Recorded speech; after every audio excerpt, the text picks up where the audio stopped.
रहमान रहीम नाजरीन, मलिक अशफाक हुसैन एडवोकेट आपकी खिदमत में हाजिर है। जैसे पिछली वीडियोस में मैंने आपको बताया कि अगर औरत अपना केस हक़ल महर का, सामान जहेज़ का या खर्चा ना नफ़क़े का केस दायर कर देती है और अगर ये केस डिग्री हो जाते हैं तो डिग्री की सूरत में वो इजरा दायर करती है। इजरा दायरी की सूरत में अगर उसको ज़र डिग्री यानी जो डिग्री की रकम है वो उसको वसूल हो जाती है या वो अपने खावंद को गिरफ्तार करवा देती है, तो ये सारी कार्रवाई का अगर जायज़ा लिया जाए तो इसमें अब देखना ये है कि औरत को मिला क्या। अगर उसने पैसे वसूल कर लिए, पैसे वसूल करने की सूरत में क्या उसको ज़हनी सुकून मिल गया, क्या उसका घर आबाद हो गया, क्या उसके बच्चों की सही तरबियत हो गई, क्या उसकी सारी परेशानियां ख़त्म हो गई।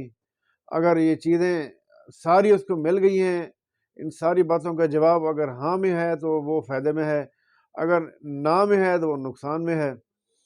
तो कहने का मकसद ये है, अगर वो इस लड़ाई झगड़े से पहले दोनों मियाँ बीवी अदालतों में आने से पहले अगर आपस में घर में बैठ के अपना मसला हल कर लेते तो उनको ज़हनी सुकून भी होता, घर के अंदर उनकी परेशानियाँ भी ख़त्म होती हैं। जब कहते हैं मियाँ बीवी आपस में खुश होते हैं तो अल्लाह ताला भी उनको देख के खुश होता है और उनका रिज़्क भी बढ़ता है।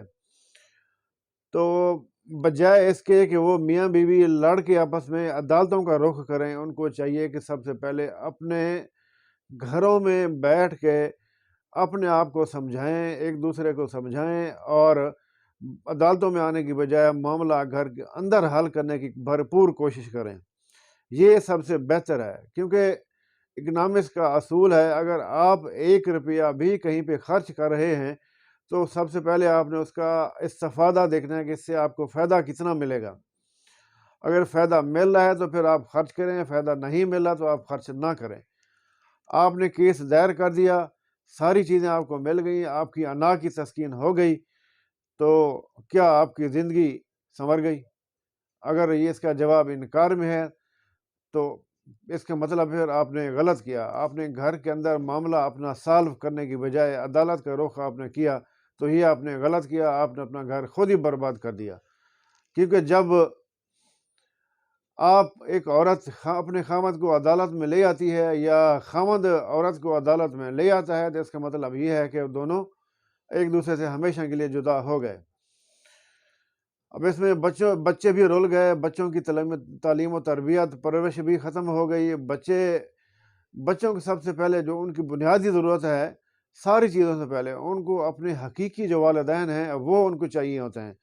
हकीकी माँ उनके पास हो, हकीकी वालिद उनके पास हो, तो ये चीज़ें अगर उनको मिल गई तो इसका मतलब ये है कि वो सुकून में हैं और बच्चे भी उनकी परवरिश सही हो रही है। अगर ऐसा नहीं है तो फिर वालिदैन ने उनके साथ ज़्यादती की, ये गलत काम हुआ है। तो ये चंद ज़रूरी बातें मैंने आपसे करना थी। इंशाल्लाह आपके साथ मज़ीद गुफ्तगू होती रहेगी और बातें चलती रहेंगी। आप मेरी वीडियोज़ को देखा करें और शेयर भी करें। जिसने सब्सक्राइब नहीं किया चैनल वो फ़ौरी तौर पे कर लें और बल्कि दूसरे लोगों को भी करवाएं। अब फैमिली डिवीज़न तकरीबन कंप्लीट हो गया। अगर मज़ीद बाकी जो जायदाद के मामलात हैं उन पे बात होगी तो मेरी आप आने वाली हर वीडियो को देखा करें। बहुत शुक्रिया। अस्सलाम वालेकुम।